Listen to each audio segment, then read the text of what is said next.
Good morning, gang. Happy Saturday morning. Okay, still up in Michigan, obviously, because I'm sitting in a hotel room. Don't get too comfortable. I'm starting to see a lot of this on social media, even in the news, that everybody's like, oh, this is, Kamala Harris is the worst candidate ever. She was the least popular VP. Trump's got this in the bag. No, okay. And I want to give you a dose of reality here. Right now, if the election was held today, Trump would win by a margin like that. Okay, that's how close this is going to be.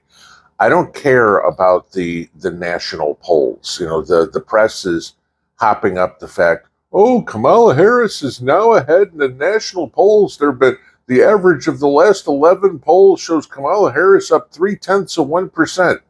We don't vote by popular vote. There's a reason why. If we did, New York and California would basically pick every president. Okay, give you this: the Democrats have won the popular vote in every election except for one in the 21st century. Okay, so, and you think we've had George Bush twice, and we've had, even if you want to say he's a Democrat anyway, Rhino at least, and Donald Trump. Okay, so there have been, 4, 8, 12, 16, 20. So there have been 6 elections. The Democrats have pulled off 5 of them. Yet for 12 years, we've had a non-Democrat party president. The way the election looks right now, I want to tell you this. This is extremely important. That blue wall, if you've heard that term, if you know what it is, that's Pennsylvania, Michigan, Wisconsin. That's the blue wall. That's what the Democrats always say they've got to win. If they can win that, they're going to win the election. They are absolutely correct. Okay. Yesterday leaked, whether or not it turns out to be true, is that Kamala Harris is going to announce Josh Shapiro as her vice president. Josh Shapiro being the governor of Pennsylvania. Who was it that said Josh Shapiro would be on the ticket a couple of weeks ago? Hey, yeah.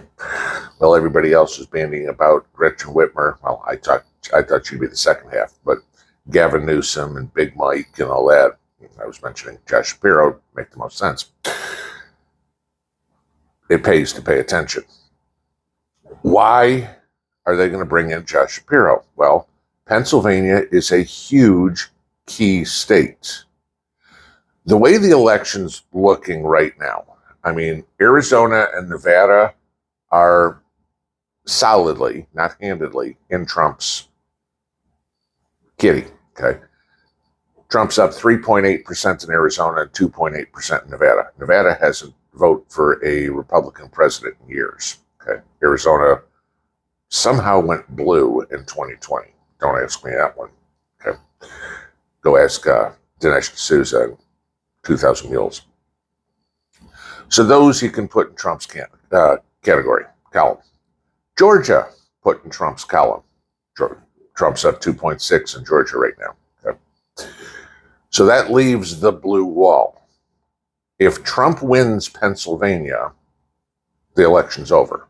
Okay, Trump's over 270. It's done. We can go to bed and not have to worry about cheating in the middle of the night, because there's really no way, unless Wyoming all of a sudden flips red or blue, and nobody sees that happening. Okay. So Pennsylvania is huge, which is why this leak is almost certainly true, because they're going to do whatever they can to keep Pennsylvania. If the Democrats win Pennsylvania, this is when it gets sticky. This is when now the election has come down to Michigan and Wisconsin. Trump right now leads in Pennsylvania by 0.3%. Ain't no lock. That's easy to flip. That's within the margin of error. So if they pull Josh Shapiro, if he can flip 0.5% of vote, they got it. So then we come into Michigan and Wisconsin. Now I'm going to give you this. I'm up in Michigan. I'm in Oakland County right now. And we've driven around, and I've been paying attention. Now, Oakland County is a collar county for Detroit. Okay, Detroit's in Wayne County. I'm in Oakland County. Oakland County notoriously votes Democrat. I will tell you what I have not seen anywhere, not a single one, not a bumper sticker, not a yard sign, not nothing. You wouldn't know there was an election coming up in Oakland County, and we've driven all over the place. Okay? No Biden signs, no Trump signs.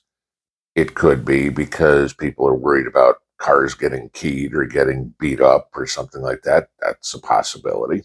But I have not seen anything. So that tells me right there that this election is probably very much either way. Right now, according to 6 polls, with the last polls being taken yesterday, Kamala Harris is up 1.3%. Okay, so let's say that sticks. That gives her Michigan.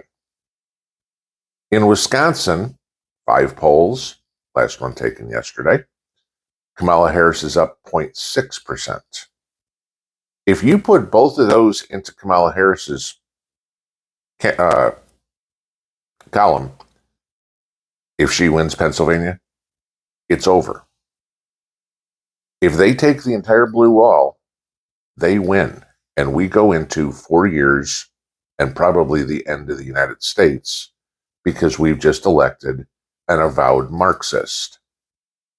I mean, remember, her father taught Marxism.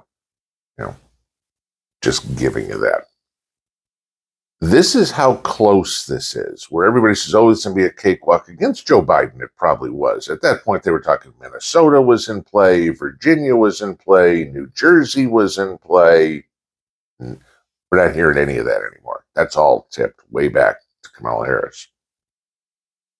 As long as things hold true, if Kamala Harris won all 3, the final tally would be 272 to 268. That's how silly it is. Now, sure, you could say there are possibilities that the one district in Nebraska flips. Yeah, let's see how that one goes. If that did happen, and the final tally was 271 to 269. Okay. This is where it's going to get really interesting. And this is why the Josh Shapiro rumor, and as I was saying before, is so huge. Because there's some caveats on both sides that are going to change the vote. Let's say because he's the governor of Pennsylvania, after all, they elected him, that Pennsylvania does in fact flip blue. Okay? That's key. The Democrats have to have Pennsylvania. If they lose Pennsylvania, it's over. Michigan, Wisconsin wouldn't even matter. The baggage that Josh Shapiro brings with him is a little interesting. Okay?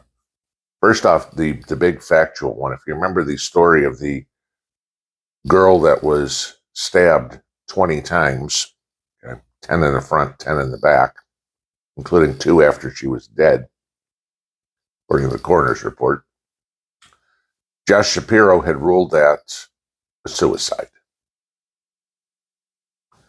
So you stabbed yourself 20 times, including you still were able to do it twice after you died. You know, sounds like Hillary Clinton-esque. They committed suicide. They shot themselves in the head twice. Okay. That may come out. The more interesting one, and this is playing right against the Democrats' thought of playing identity politics. Josh Shapiro's Jewish. They will bandy about, he's going to be the first Jewish candidate on a ticket, yada, he'll be the first Jewish vice president, you know, et cetera, et cetera. Okay. And, okay, fine, no problem. And the Jews typically vote Democrat, which still dumbfounds me. Why? But they do. You know, as a majority of that voting bloc, that identity politics, they vote Democrat. So that would probably lock up the Democrat vote. But now we get into an issue. How do you have a candidate who's openly supportive for Palestine, for the Palestinians, for Hamas, and Kamala Harris, taking on not only having a Jewish husband, which still confuses me with her. It tells you how she talks out of both sides of her mouth. But then pick a Jewish candidate. Is she trying to placate a voting bloc? Absolutely. Josh Shapiro is a strategic pick. It's not like they know each other and they're friends. But what does that do to the Michigan vote and the Minnesota vote? Does that flip those? Michigan has the largest Middle Eastern population in the world. Well, used to. Okay, I can't say anymore with what's going on in England and France. Used to have the largest Arabic population in the world outside of the Middle East. Maybe that's changed, but recent. It's large. Let's just leave it that. Does that flip their vote? Do they all of a sudden, maybe not necessarily vote for Donald Trump, but do they go for RFK? Remember how you had all the protest votes against Joe Biden up here? And it was near 20% in Michigan. The vote came in voting for anybody other than Biden, okay? Non-committed in the primaries. That could change a lot of things. We all knew what to watch for, but how the math works is maybe not what everybody understands. If Trump wins Pennsylvania, it's over. Again, I'm going on the premise that he's won Arizona, Nevada, and Georgia, which it looks like those are pretty well in his hand. Even like I think I said, Georgia is up by 2.6. At that point, Trump needs to win one of them. That's it. If he can win Michigan, if he can win Wisconsin, if he can win Pennsylvania, it's over. The Democrats, on the other hand, have to win Pennsylvania. They have no path to victory without it. They need to win all three. That's how important this election is. That's how divided this country is, where we are 3 months out from the election, and so much is already baked in that there's 3 states that are the deciding factor, and one holds the ace up the sleeve. If you are in any of those 3 states, do whatever you can to convince people to vote. I know everybody says, oh, voting doesn't matter. You're going to hear that countless amounts of times. Yeah, it does. Because if you vote for Donald Trump, you might save this country. If you vote for Kamala Harris or decide not to vote at all, you probably don't have to worry about it, because there won't be an election in 2028, because by then we'll be full-blown dictatorial, because all she wants to do is sell out the country to China, sell out the country to Palestine, sell out the country to Ukraine, and take all your guns. You'll have no way to protect yourself. So if you vote for Kamala Harris, I'll give you one suggestion. Apply for your passport, because chances are you're going to want to get out of the country for good once she's elected. Well out.